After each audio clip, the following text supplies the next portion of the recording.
you ready, kids? Aye, aye, Captain! I can't hear you. Aye, aye, Captain! Oh! Fucking design on right now.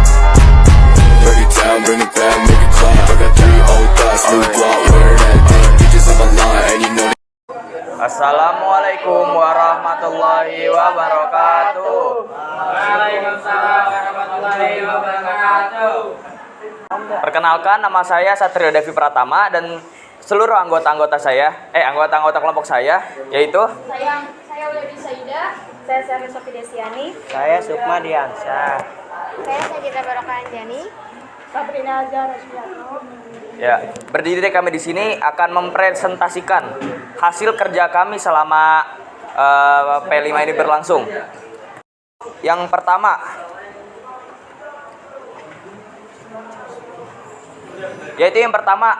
posternya. Poster yang kelompok kami bikin itu memiliki tema tarian adat Betawi. Tarian adat Betawi itu banyak, mulai dari tarian lenggang nyai, tarian cokek, tari ondel-ondel, tari yapon, dan masih banyak lagi tarian Betawinya. Tetapi kelompok kami memilih tarian di dalam poster ini yaitu tarian lenggang nyai. Tarian lenggang nyai ini memiliki ciri khas tersendiri, yaitu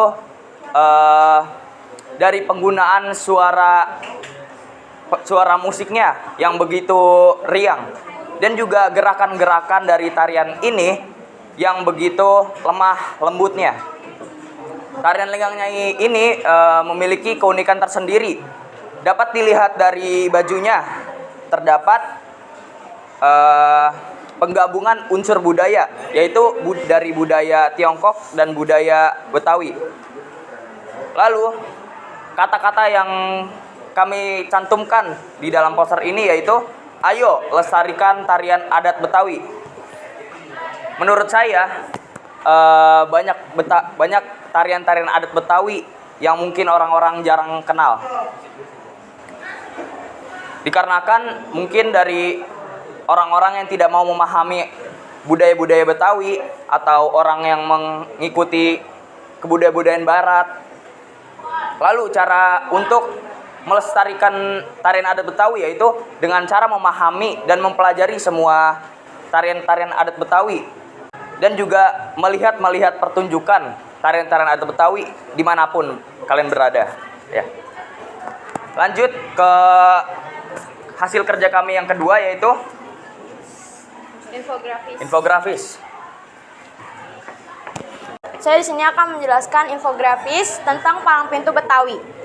Sejak dahulu, Betawi mempunyai banyak jenis kesenian atau tradisi yang dapat diangkat ke masyarakat. Salah satunya adalah tradisi palang pintu. Palang pintu mempunyai arti sebagai tradisi untuk membuka penghalang yang diwakili oleh seseorang atau lebih agar dapat masuk ke suatu daerah. Tradisi ini biasanya dipakai pada acara perkawinan atau acara umum seperti menyambut tamu khusus pada acara tersebut. Yang pertama, sejarah atau asal-muasal palang pintu Betawi.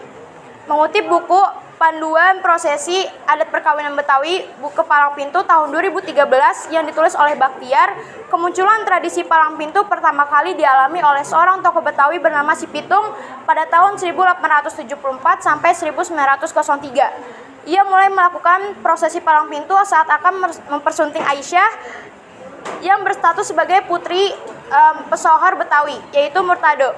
Si Pitung diharuskan untuk mampu melawan Martado yang kala itu menjadi palang pintu dari prosesi pernikahan sang putri.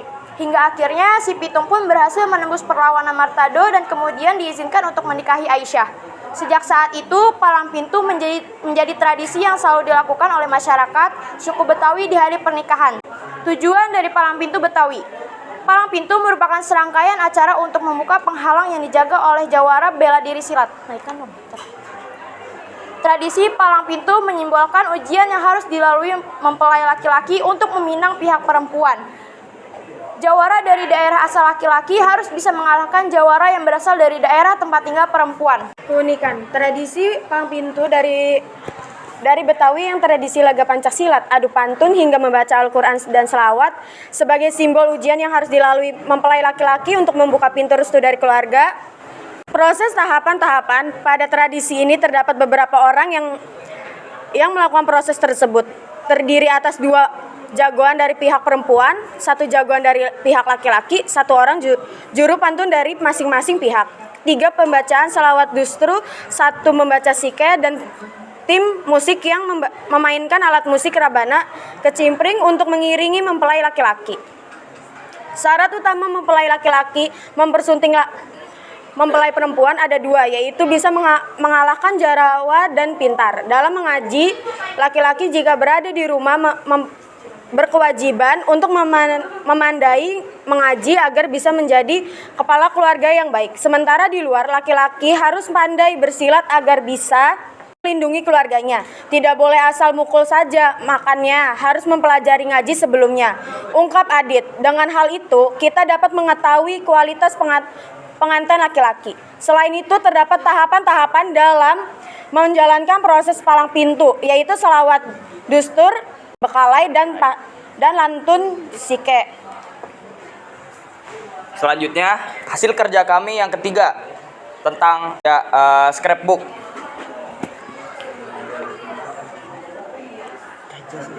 Selanjutnya saya akan menjelaskan scrapbook yang berjudul Rumah Adat Betawi, yaitu ada rumah kebaya, rumah gudang, dan rumah panggung. Sebelumnya saya akan memperlihatkan dokumentasi selama pembuatan scrapbook.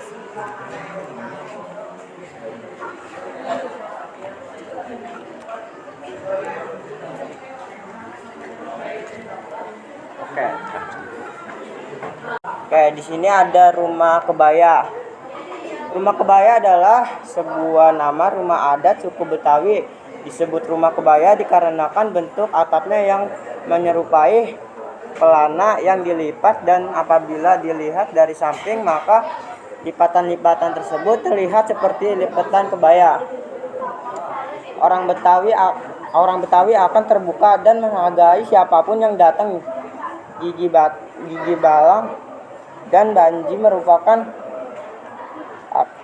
ornamen identitas dari rumah adat yang satu ini. Selanjutnya yaitu ada rumah gadang. Rumah gudang adalah jenis rumah tradisional paling tua yang dimiliki oleh masyarakat Betawi. Rumah ini sudah ada sejak kerajaan Turmanegara pada abad ke-5 Masehi. Disebut gudang karena bentuknya khas dan mirip dengan gudang, yakni berbentuk persegi panjang yang memanjang dari depan ke belakang.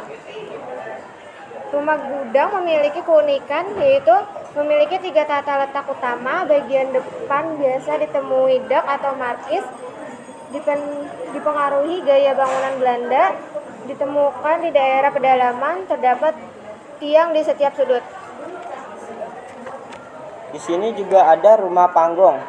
Rumah panggung adalah salah satu jenis rumah tradisional suku Betawi yang lantainya ditinggikan dari tanah dengan menggunakan tiang-tiang kayu.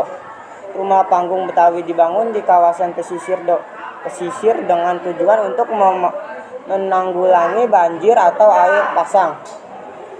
Keunikan rumah adat panggung yang pertama yaitu memiliki kolong rumah yang multifungsi karena luas dan terbuka lebar. Masyarakat zaman dahulu sering memanfaatkan untuk beberapa keperluan, salah satunya adalah tempat memelihara hewan ternak. Sekian dari kelompok kami. Wassalamualaikum warahmatullahi wabarakatuh.